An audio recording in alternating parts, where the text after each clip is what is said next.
Hey sports fans, Coach Nick here, and this video is brought to you by the online BBallBreakdown membership.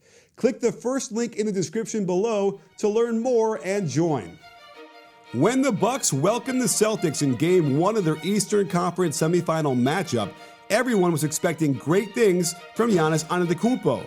But the prohibitive favorite for the MVP award learned that the award is strictly for regular season performance, and when you get to the playoffs, you better bring your big boy pants or you're going to get exposed.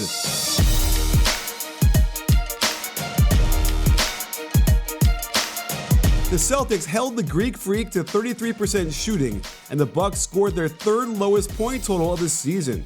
And I'd like to say that on a bunch of these attempts, it won't matter once they get back to Milwaukee and the refs give them these calls. But guess what? They're already in Milwaukee.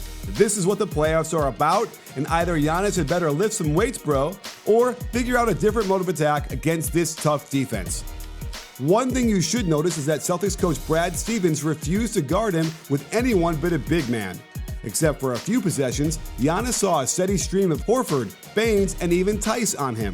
And this makes sense. They're big enough to absorb the immense power he has storming into the lane, and all are heady players with the length to give him a large cushion to dare him to shoot from distance, but also close off the angle as he gets a full head of steam to the hoop and contest these shots into misses.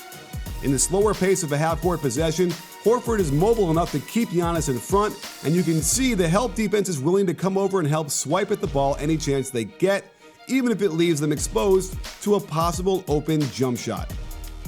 You can see the wall of defenders waiting for him near the foul line, and the Celtics showed this to him all game long, baiting him into the horribly inefficient long ball. More wall waiting for him in transition, but Horford is a whole different kind of defender than what he's used to, and he returns this to sender. The game shifted midway through the third quarter, and this was a turning point. As the game was starting to get out of hand, Giannis hits Horford with an inside-out dribble, doesn't get the separation he's used to getting from smaller players. Tatum is all over this Euro step as well, and both Tatum and Horford block the first shot before Horford gets back up on the second attempt and just obliterates the weak shot attempt so hard, it hits underneath the backboard on the bounce. Yikes. Now that the playoffs are here, the stakes are even higher. You might even be interested in putting some money down on whether the Celtics or the Bucks will win this series. You've already got a leg up with all of my insights, so head right over to betonline.ag, the one place to get in on all the action, grab the odds, and allow the experts to do the heavy lifting for you. Sports, live betting, virtual casino, you name it. BetOnline.ag is BBallBreakdown's preferred sportsbook online. If you're feeling lucky and would like to support the channel, go to clnsmedia.com/bball and use promo code CLNS50 for a 50% sign-up bonus. That's clnsmedia.com/bball for a 50% sign-up bonus. BetOnline.ag, your online sportsbook experts. Now, I'd like to say there were plenty of instances of the Bucks just not hitting shots they normally make, especially at home, and these same shots will no doubt fall in Game 2.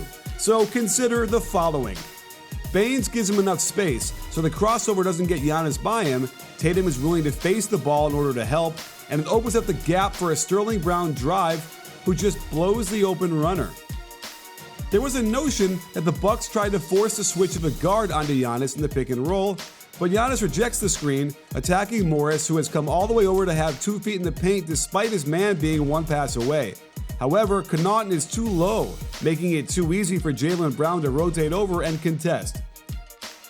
For all the spacing the Bucks offense created in the regular season, the Celtics were willing to ignore the Bucks perimeter players if it meant showing another pair of arms or feet in his way. Giannis's gravity opens up the drive for Brown, who kicks to a wide open Ilyasova in the corner, and this shot probably won't miss that often.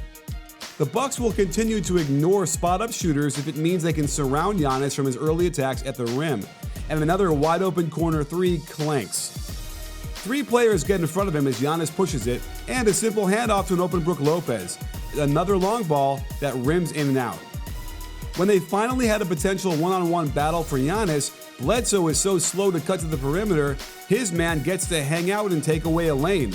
But more Horford, as the refs are allowing physical contact near the front of the rim, and in this game, Giannis simply couldn't handle it.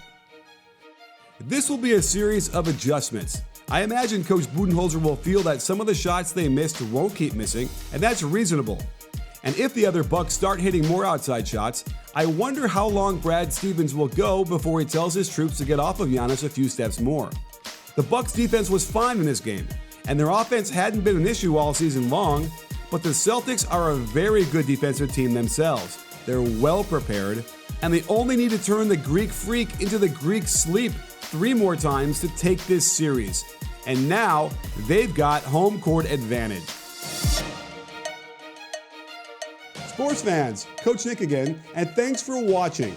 If you enjoyed this video, then I've got a new online basketball membership where I share with you the best of what NBA teams are doing to help you be more successful on the court. Click the first link in the description or the pinned comment below to learn more. And don't forget to like and subscribe and let me know how you feel about today's video. Check your settings to make sure you get notified each time we drop a new one. After all, at BBallBreakdown, we're not a channel, we're a conversation. You in?